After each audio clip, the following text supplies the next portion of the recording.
Assalamu alaikum, Jazakallah khair for tuning in and joining us on An Nur the Light.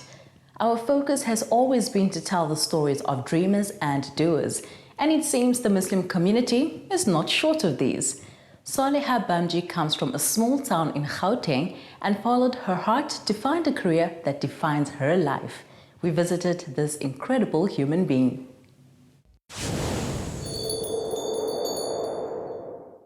By heart. As a child, I learned things off by heart. Private angels worked under the skin of my chest, scratching prompts on pulsing tissue. Freelance writer, photographer, poet and blogger Saliha Idris Bamji is a creative connoisseur who, for the past several years, has cemented her place among South Africa's principal aesthetic voices. I think I've always just had an inclination towards being expressive creatively. I'm not much of an artist, but I've always had an affinity towards the written word. I started out as a voracious reader, and I think all readers then want to go on to become writers. Saliha's career as a writer began in journalism, leading her to complete a master's degree in creative writing at Rhodes University. And in 2014, Saliha won the coveted Writerism Short Story Prize in Uganda. I knew I've always wanted to be a writer, and all my sort of career decisions were based on that. I started out doing marketing and advertising with the aim of becoming a copywriter, and that was obviously to tell the story of brands. But when I got to the end of my third year, I just felt that I don't think that would have been fulfilling enough for me. So I enrolled in an honors course in journalism. And then again, that's telling the stories of the day, you know. In 2012, a friend of mine sent me a link to Rhodes University's creative writing program, and that's a 2-year part-time program, and it was perfect for me because I just had to commute twice a year to Grahamstown over the 2 years, and the rest of I could do it at home, fitting it in between like work assignments and that kind of thing. At the end of that 2-year program, I had a collection of poems. What I'm currently busy with now is putting it together in some sort of coherent form that I can then send on to publishers. But some of the poems that were in my master's work have gone on to appear in literary journals. So while the poetry bit is happening, I'm still very much a prose writer. I've always been attracted to storytelling. That's how I ended up entering the Writerism competition in 2014. That was an Africa-wide competition. And yeah, I was lucky to get shortlisted and then even luckier to go on to win that prize. Saliha effortlessly channels her writing talents across a range of platforms. From her culinary and crafts blog Ice Cream Every Day, features in Al Jazeera magazine, and poetic musings, Saliha is a truly boundless artisan. I first started food blogging just before I got married. I never used to be a kitchen person. My granny's greatest fear was what would I do when I got married? And I shocked them all. They were like, oh wow, you can actually cook. It's not that hard. You know, I've grown up watching cooking shows. I've always like cut out recipes and I keep them in a clipping file kind of thing. The name Ice Cream Every Day is a bit of like an umbrella term because it's not only food, it's some of the craft things I do. Often during Eids and things like that, I do printables that people can just download and use for like invitations or placemats, you know, fun kind of things. So Ice Cream Every Day is just a sort of, it's where I document my food learnings and my crafting. A self-professed visual raconteur, Saliha's talents extends beyond her writing savvy and has carved a niche as a food photographer, styling her own sets for magazine shoots and capturing the extraordinary beauty hidden in the mundanity of everyday life. I've always been a visual person. even when I write, I like to look at things in scenes or almost like cinematically. And I've always liked taking pictures, but you're snapping around with your cell phone or with your little Mackendricks and things like that. It was about 5 to 6 years ago when my husband gave me his old DSLR, and I was fascinated with this thing and the settings. I used to take everything on auto because I had no idea what I was doing, and then I thought, no, I really need to learn how to use this thing. And what I would do is I would put it on manual and then play around with aperture and shutter and that kind of thing, and I would take pictures of random things around the house. And I would do that every day, and when I started, it would be like where you would take 20 shots of one thing because you weren't sure whether your shot would be on. And then as I progressed, I started taking pictures for my food blog, started documenting more of our travels. And then at some point, I think it stopped being just a hobby for me. One of the first photo shoots I ever did was for a friend of mine who has a bakery on the East Rand. And I went to her place and I shot some of her amazing cakes.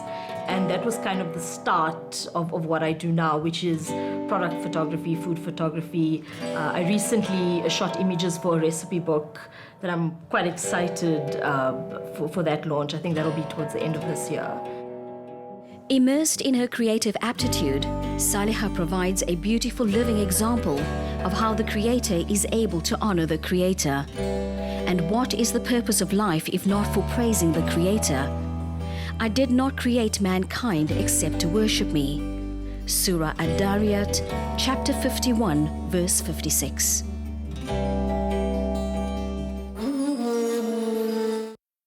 There's a saying that says, find a job you love and you'll never have to work a day in your life. As you can see, Saliha has done just that.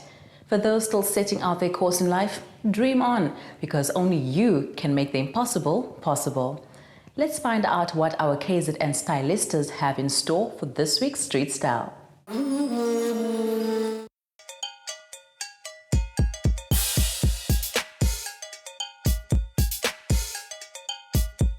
To me, style is something that is quite important because it makes a person feel good about themselves.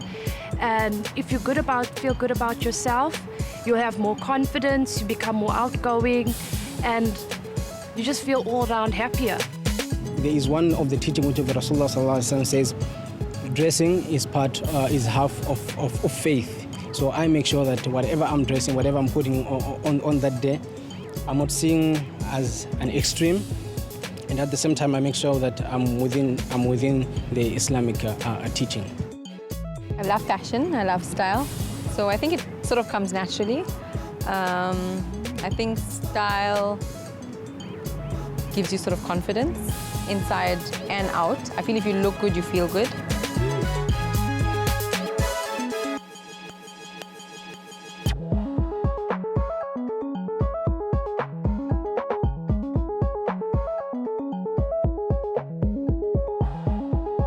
My outfit was inspired today by the Prince of Henna. So I actually took a neck scarf and tied it in a bow tie. It's also inspired by formal wear.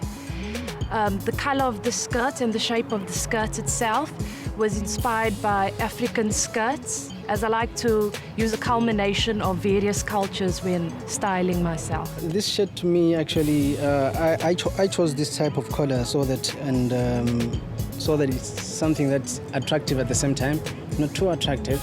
And I chose a blue jean just to match with the color blue. It's a skirt with sort of a tighter top so that it's not baggy on top and baggy on the bottom.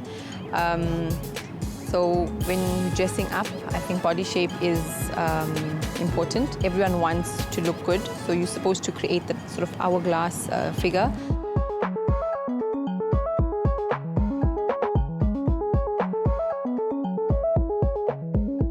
For me, accessories just tie up a whole outfit. So for today, I just used a black watch and a normal gold ring. Here, I chose a ring that also has a similar theme to the tie. As you can see, the shoe is quite navy blue, and I tried to get something that's going to be also catchy with the trouser. I think it's the detail you add to any outfit. So the black detail of the earrings with the chain and then with shoes. I think you have to add touches of detail to whatever you do.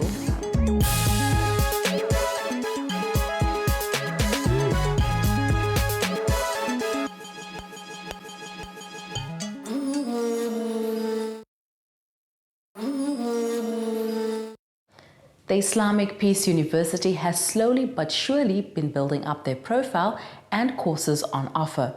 We went to find out exactly what's been happening there lately.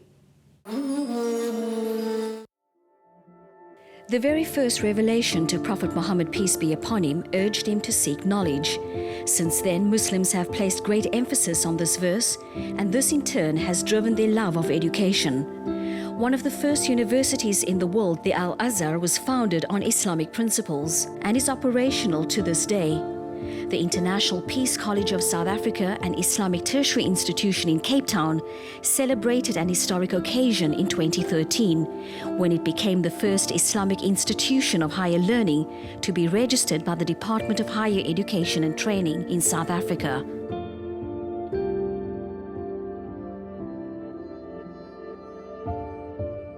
What is important to us in terms of our programs and the development of our programs and the service that we render in this academic space and in the research space, I think, is the issue of relevance. I think that is just for us something that drives us. We're also looking at ethics in terms of medical developments and research that's taking place, obviously, all the time. We believe that as a legacy that we have, as dynamic as it has always been, we need to continue with that same legacy, and we need to bring the contribution from an Islamic thought perspective for the rest of human society also to benefit from. Students at IPSA have a choice of 3 programs being offered at undergrad and postgrad levels. This includes the 1-year higher certificate in Islamic Studies, the minimum 3-year Bachelor of Arts Islamic Studies, and its latest offering, the first ever BA Honours degree in Islamic Studies. IPSA is also introducing their Master's program, making it a first in history provided by an Islamic Institute of Higher Learning in South Africa. I would encourage people to come here because of the unique way in which we deal with the matter, number one. And the content which we have here. And the students who do the first course, for instance, here, the 1-year course, they go to tertiary institutions and they have sort of filled the gap which existed when they were in high school, when you couldn't study Islamic studies. So if they don't do that and they go straight to university, there's a big problem, they'll have an ideological problem. Now that year program will help them very much. There's also a leadership program being taught in that program, and that will help you to coexist with people of different views and different ideologies. So that's very important for them. IPSA's courses attract students for various reasons. For some, it's about gaining knowledge in specific fields, while for others, it's all about bettering their own situation and getting closer to their creator. I first did the first year course in 2013. And I was exposed to all the different sciences of Islam. Like, it's not only Tawheed, it's Hadith, Quran, and those things like I didn't really know about until I started studying. In Fiqh al-Ibadat, you are taught how to perform salah, how to fast, and all of those things, it's physical things, but it's spiritual as well. So through those things, you gain closeness to Allah. And also, like, teaching you how to do those things properly. Islamic-inspired education remains at the forefront of what IPSA offers. Students can expect world-class Islamic lectures from a variety of fields, ensuring their education is on par with the best there is. We have identified one of the foremost researchers, one of the foremost academics and authors in the space of Maqasid al-Sharia, Professor Dr. Jasir Ouda, and he has been appointed as the chair of Maqasid Studies in 2016. Furthermore, the place that is occupied by an academic such as Dr. Jasir Ouda allows us then to also leverage the access to the foremost as well as leading academics in the field. And then the intention is that we will be enlisting all of their qualifications and all of their expertise into the implementation of the postgrad program. IBSA has since attracted many individuals nationwide and continues to be a leading international Islamic institute in South Africa. While they strive to contribute to revitalizing the intellectual and spiritual dynamism of the Muslim community as exemplified by the Prophet Muhammad, peace be upon him, they encourage others to come forward and pursue their dreams of studying the beautiful religion of Islam.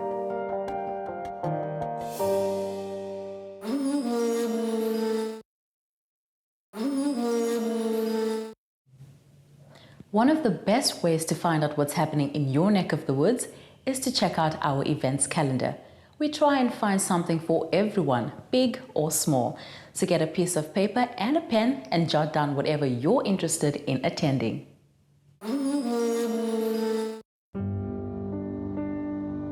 Worried about your kids being bored this holiday? Why not teach them about going green by sending them to the Sky Burner Discovery Centre, where they will learn interesting and cool ways to protect the environment. Experimenting with renewable energy, useful gadgets, recycling and investigating greenhouse gases. For more information, contact Akash Dusrat, details on screen. Fulfilling the sacred pilgrimage is something many Muslims prepare for their entire lives. But preparing yourself for this journey on a spiritual level is essential to reaping the full rewards of this blessed pilgrimage. Join Sheikh Mu'addath Ali, who has been hosting the Hajj and Umrah workshop for over 4 years now in preparation for this next chapter of your life.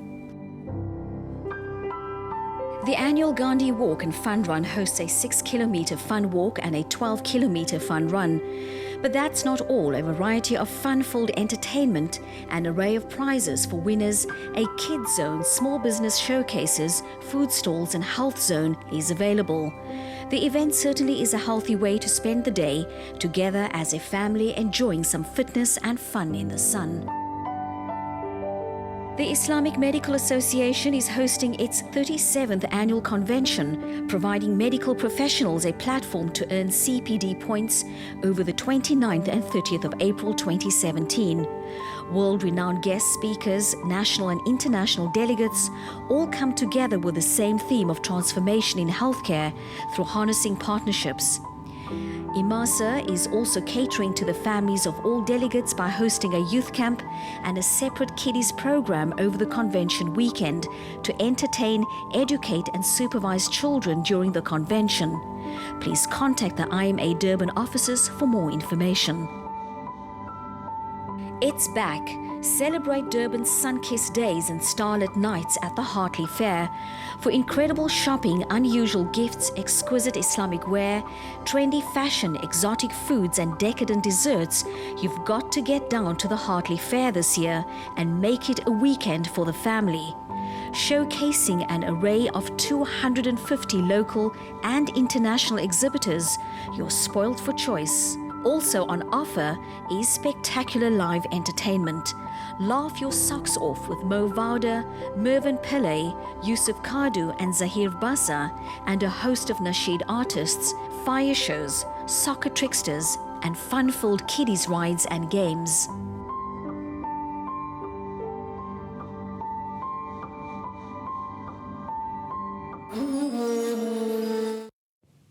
Lamise is up next, and judging from my last experience where she made those truly delicious pancakes, I can't wait to see what she's got cooking.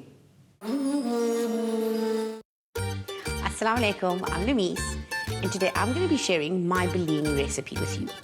So yes, it sounds like it's posh food, but it's actually something we all know how to make. It's back to basics. It's a savory flapjack. And my recipe is quick and easy and brilliant for a breakfast buffet. The ingredients that you need for my savory flapjack or bellini are the following. I've got 2 tablespoons of finely crushed garlic. I've got a handful of coriander that's been finely chopped. I've got 2 tablespoons of oil. I've got 2 teaspoons of baking powder. I've got a good pinch of salt. Because this is a savory flapjack, you want it to be well seasoned. I've got 200 grams of self-rising flour. I've got a tin of corn, which is the one that you find in water and not cream style, 2 medium-sized eggs, and 1.5 cups of milk. And the toppings that I've chosen for today are some salmon, smoked salmon, you could use trout as well, and I've got some cream cheese, the spring onion flavor. So I'm going to start off with my eggs.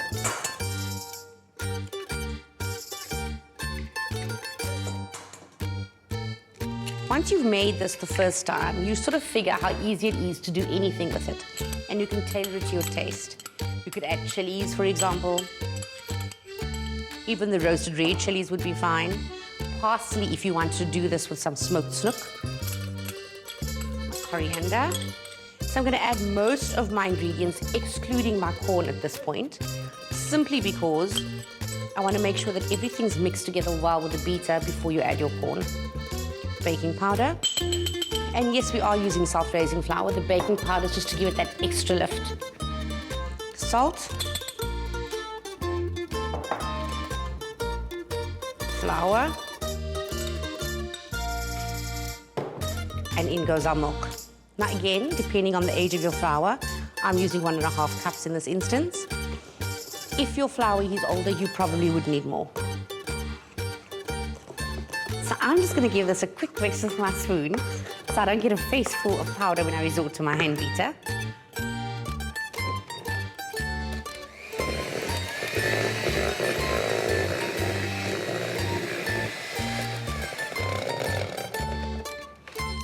And that's literally all you need before you add your corn.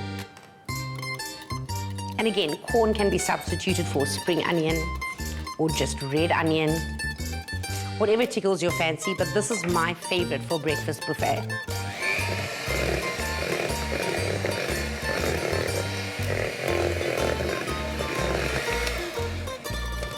And that is literally it. Posh bellini is done and ready to fry. So now that this is all nicely mixed, my pan is just starting to warm. I'm going to get a board to put all our bellinis on. So all I'm going to do is I've lightly oiled this pan, and that's all you need because there is oil in our mixture. Into my pan. Once they start to bubble on the one side, it means they're ready to be turned over.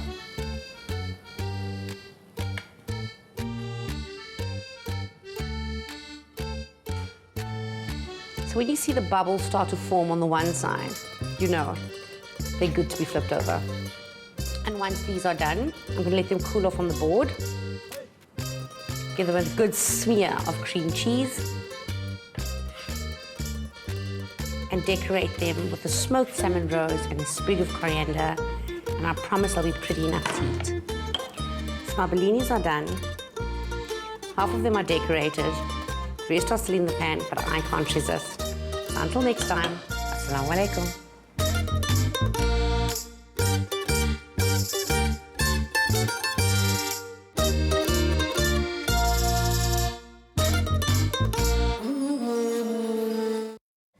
Those bellinis looked simple enough and are now going onto my to-do list of what to make later on today. We are ever so thankful and appreciate all the messages of support from every one of our viewers. I'm off to get ingredients for my bellinis, so until next time, Kirna Mare Mukwanda, Salang Hantle, Assalamu alaikum.